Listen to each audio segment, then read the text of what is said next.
دەستپێکی دا حکوومەت سووریانینە سڵتەل سووریا هەیە دەستەلاتداری سووریایە و ئەو دەستەلاتداریال سووریا هەی توخوازن وێ دووبارە بکن یاگو 6 ساڵی حکم سووری کرد یەک ڕنگ بێ ئیدئۆلۆژیک بێ و تی کەسی دی تەبلیوانە بێ یعنی ئەنجامی تەفکیرە وێ دەستەلاتداریە گۆنهال شامەیە ئەv ئەنجامی وێنە ئەv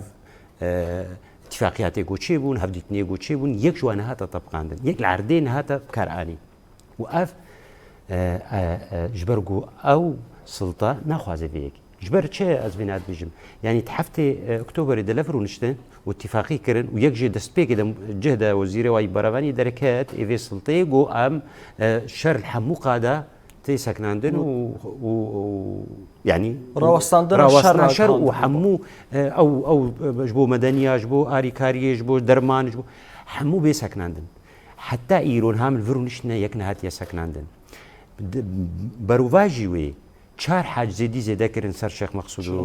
û Eşrefiyê derman şîr ê zaroka medenî yek û ê derbas dibe wana teftîşek kamil telefonê wa dimêjin kêre yanî gilkî asêkirine yanî hîsarek gilkî xanek ser Şex Mexsûd yanî ev ne tek jê itîfaqên û şer bê seknandin û weda vegerê yanî